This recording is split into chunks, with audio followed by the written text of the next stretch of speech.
ایک دن ایک گدھا راستے میں چلا جا رہا تھا کہ اس نے ایک کپڑے کا تھیلا دیکھا۔ اس نے جب یہ تھیلا کھول کر دیکھا تو حیران رہ گیا۔ اس میں شیر کی کھال رکھی ہوئی تھی۔ گدھا بہت خوش ہوا اور اس نے شیر کی کھال کو اوڑھ لیا۔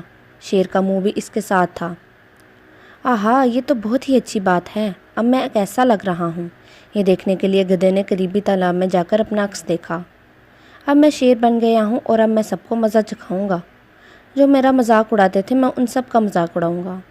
گدھا بھاری قدموں سے جنگل میں داخل ہوا۔ پہلا جانور جس نے شیر یعنی گدھے کو دیکھا وہ تھا ہرن۔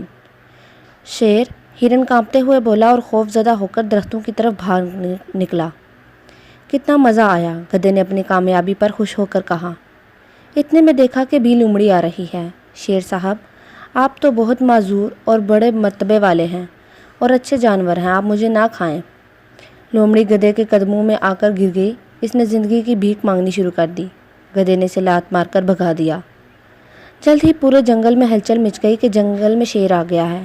بندر خوف زدہ ہو کر ایک درخت سے دوسرے درخت پر دوڑنے لگے۔ خرگوش اپنے بلوں میں جا کر چھپنے لگے۔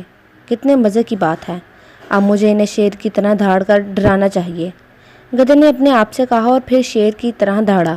لیکن شیر کی دھاڑ کی بجائے الگ ہی آواز نکلی، ڈھینچوں ڈھینچوں۔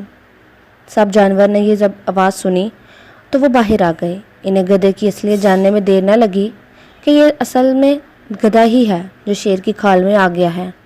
سب جانوروں نے آ کر گدھے کی وہ درگت بنائی کہ مت پوچھیں۔ اس کا کیا حال ہوا، اس کے بعد گدھے نے توبہ کر لی کہ اب جنگل کے جانوروں کو تنگ نہیں کرے گا۔ بے وقوف گدھا جب تک چپ رہا اس کا بھرم قائم رہا۔ جیسے ہی وہ بولا فوراً پکڑا گیا۔